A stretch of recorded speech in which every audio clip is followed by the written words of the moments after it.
Today we will show you how to prepare a special recipe. Put some melted tar in a bowl and a pinch of arsenic. Pour a few drops of polonium to make it more tasty. Finally, beat the dough with a bit of hydrogen cyanide. Pour the mixture into the baking dish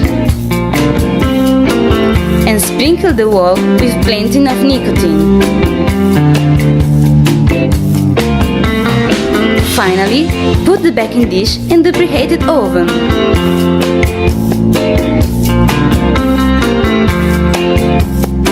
Set the time of the composition from 1 to 5 years.